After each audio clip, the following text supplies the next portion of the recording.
मैं अपने एक ट्रेड के बारे में बताना चाहता हूँ आपको।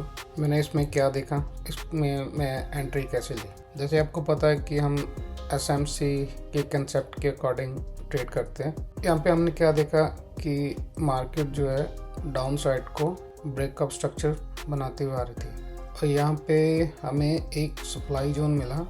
ये पूरा सप्लाई जोन है और ये एक फेयर वैल्यू गैप। जब मार्केट ने यहाँ पे चेंज ऑफ करेक्टर करा तो मार्केट ऊपर गई, ऊपर ब्रेकअप स्ट्रक्चर बनाया, ये सारी लिक्विडिटी ली इसने और फाइनली प्राइस जो है यहाँ पे जाके टैप करने लग गया।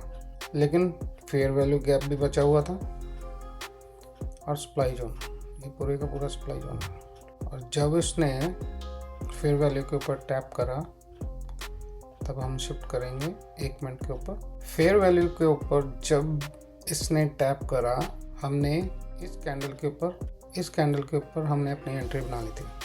अब बिल्कुल फेयर वैल्यू के क्रॉस होते ही हमारा स्टॉप लॉस था और मार्केट ब्रेकअप स्ट्रक्चर करते हुए नीचे आ गई। जैसे हमें पता है कि मार्केट का स्ट्रक्चर डाउन साइड में था तो हमने एक डाउन साइड का ट्रेड लिया। हालांकि यहाँ तक हो सकता था, लेकिन फिर भी हमने बिल्कुल सेफ साइड रहते हुए यहाँ तक का ट्रेड ले लिया। यहाँ पे हमने एग्जिट कर दिया। एक अच्छी मूव पकड़ी हमने और ठीक प्रॉफिट लेके हम इस ट्रेड से आउट हो गए। देखना क्या होता है कि हम स्ट्रक्चर के अकॉर्डिंग चले। यहाँ ये जो स्टेप बनते आ रहे हैं, मार्केट डाउन, फिर ब्रेकअप स्ट्रक्चर, फिर ब्रेकअप स्ट्रक्चर, फिर ब्रेकअप स्ट्रक्चर, हमने यहाँ पे भी ट्रेड करा। इस ट्रेड के पीछे क्या कारण था? मार्केट ने स्ट्रक्चर ब्रेक करा, फिर से ब्रेक करा। देन हमने इस ट्रेड का भी व्यू मैं आपको बता देता हूँ। इस ट्रेड में हमने सप्लाई जोन के अकॉर्डिंग ट्रेड लेते हुए निकले थे। टैप करा नीचे,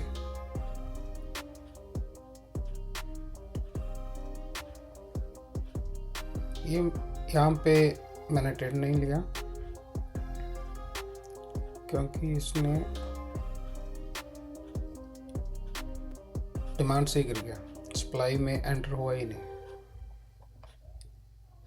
इसको छोड़ा और नेक्स्ट जो था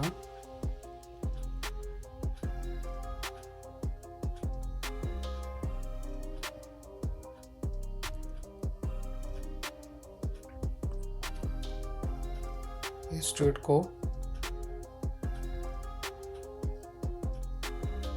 सप्लाई का पूरा रिफाइन करते हुए हमने ट्रेड पकड़ा था।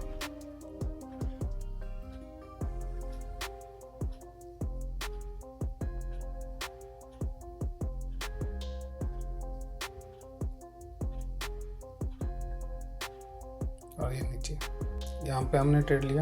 फिर जब मार्केट ने एक पूरा मूव दिया,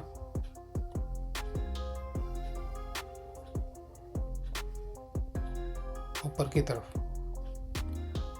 सप्लाई को टैप करा, सप्लाई जोन में गया और फेयर वैल्यू को टैप करा। फेयर वैल्यू के टच होते ही हमने ट्रेड लिया। एक छोटा सा ट्रेड लेके हम निकल गए। ये ट्रेड छोटा मान लेते हैं, लेकिन फिर भी 6.48 का था।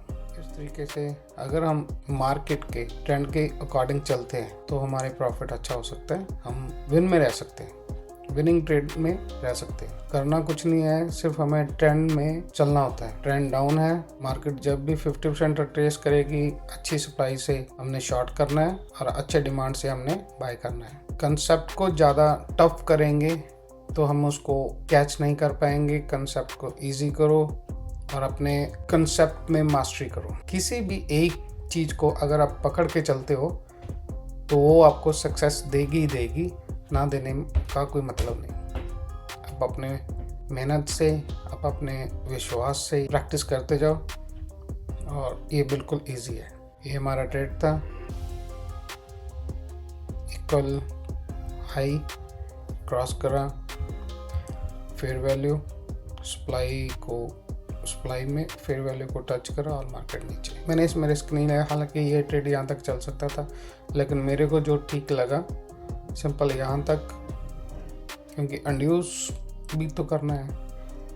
तो काफ़ी स्टेप जो मैंने देखे तो उसके अकॉर्डिंग मैंने यहाँ पे ट्रेड लिया। सिर्फ छोटे से एसएल को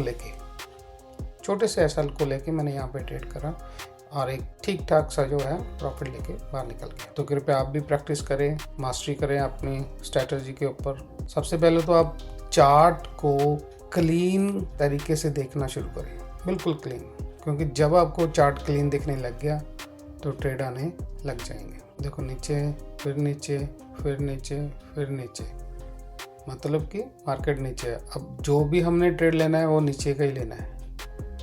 तो यहाँ पे मार्केट जा रही है, जा रही है, जा रही है, ऊपर जा रही है। हमने यहाँ पे क्या देखा, एक फेयर वैल्यू गैप है और सप्लाई जोन है। फिबोनाची लगाई, ये अपना सप्लाई जोन है, यहाँ से हमने सेल करना है। ये अपना डिमांड जोन है, जहाँ से हमने बाय करना है। तो सप्लाई में आया तो शॉर्ट के बारे में सोचना है। शॉर्ट कहाँ पे करना है, किसी भी फेयर वैल्यू गैप पे और लास्ट वाली सप्लाई के ऊपर। हमने शॉर्ट करा और प्रॉफिट लेके बाहर।